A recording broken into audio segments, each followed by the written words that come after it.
All right, now I want to talk to you about setting up your autoresponder. Okay, now if you set up your autoresponder properly, it can pay you for years to come. Okay, it really can. If you set it up properly, it can pay you for years to come. There's many reasons for this, but the main thing is once someone's on your list, so long as they stay on your list, you can mail to them for years to come. Okay? And you can do it either through follow-up messages that go out over time or as just straight up broadcast messages where you're going to mail your entire list.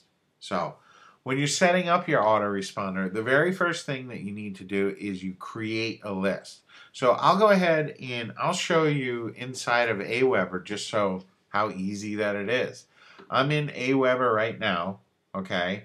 And what you do is you can see over here it says create and manage lists. So I'm going to just go ahead and create a new list. Show you how easy that it is. Now the very first thing it's going to ask you for a list name. I'm going to say it's my test list.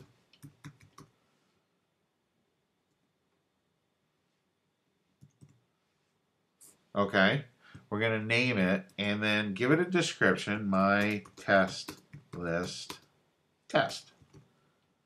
Okay, it's coming from me. It's got an address. Now, you can set up Aweber to give you notifications. I generally don't, but you could enter your name and email, and every time someone signs up to your list, they'll send you an email. You know, it's fun at first, but you'll find it gets annoying after time. So make sure you go ahead and save your settings. So we've got our first list, it's created, my test list. And then next what we can do is we can personalize our list. What we can do is we can brand our list with all our information. Okay, so you can add in your company name, your URL, an email signature. You can connect it with Twitter and Facebook. I'm not going to worry about that right now. Okay, what I am going to worry about though is you can see over here where it has confirmed opt-in. A lot of people think that you have to go confirmed opt-in. What that means is when someone enters your email list, they have to confirm their subscription before they'll get emails from you. And I recommend you turn it off. Okay, and all that, like, they strongly suggest you leave it on. I suggest you go ahead and click on the off button and tell them, yes, I do want it off, because you're going to get more sign up. You're going to get more people on your list that way. Because too often an email can get blocked or just doesn't get through. And if it's your confirmation email, those people are going to never get the information from you that they signed up for. So I recommend you have it off and then go ahead and click on Save Settings. Okay? Now, once you've got your list created, the very next thing that you want to do is you want to create a web form. Now, Aweber is very cool. Aweber is very cool with their web forms. Okay, they have a lot of different designs.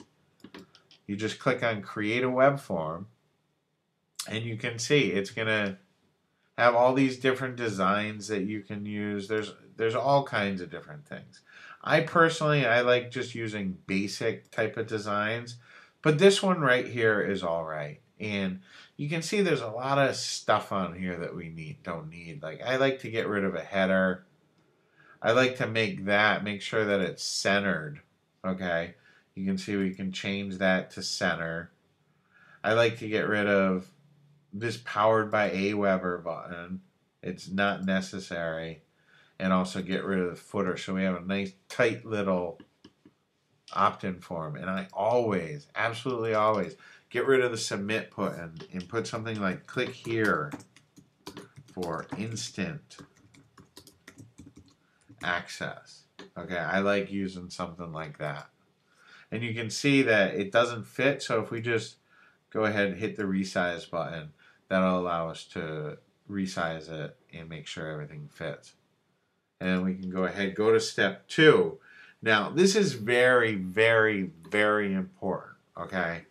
This thank you page, it needs to be, you need to put in a custom URL. It needs to be your OTO page. The very first thing that people are going to see needs to be your OTO page. Okay, so make sure that you put in your OTO page. That's extremely, extremely important. Okay, and I also like to have my already subscribed page be the OTO. So if someone's already on the list, I like to go ahead and show them that OTO even if they try to sign up again. And then we go ahead and save our web form. Okay. And then the next step is it's going to ask you, where are we going to publish this? And then you just go ahead and you can get the code right from Aweber and you paste this code right into your web page. Okay. It's really easy to do. But like I said, the most important part about this is to absolutely make sure that the very first thing that people see after they opt in is your OTO page. That's very important. Okay. The next thing that you're going to do is you're going to add follow-up autoresponders that are going to go out over time. Okay. You can have anywhere between 1 and 100 different follow-up messages that go out to subscribers over time. Now, the very first message needs to deliver what you promise on your squeeze page. So if you're giving away a report, make sure that that first message that they get is the link to that free report. So the way that we set up follow-up messages in Aweber is we just go to messages and then follow-up. Okay?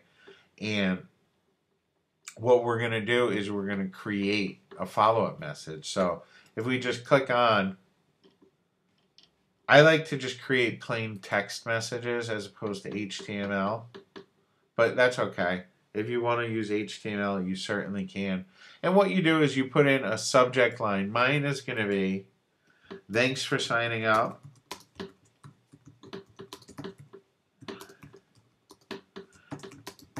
Your download. Okay, because like I said, you want to make sure that that first email that they get is your download. Okay. And then in here, we're going to put our message. Here is your download. Thank them. Okay. And then the link. Okay, very easy, very simple. And then we can just go ahead and go next. They're going to ask us, do we want to track clicks on website links in this message? Yeah, I like tracking my clicks. And then it's going to save and exit out of there. Okay. And this email, the first email is always going to go out as soon as they sign up. That's what this interval is. So we can go ahead and create another new message. Okay.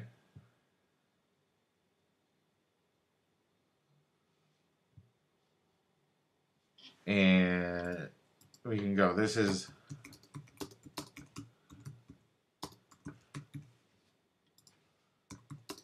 put in your message, promote your OTO,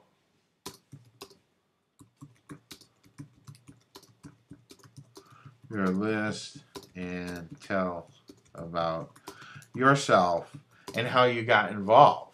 Okay.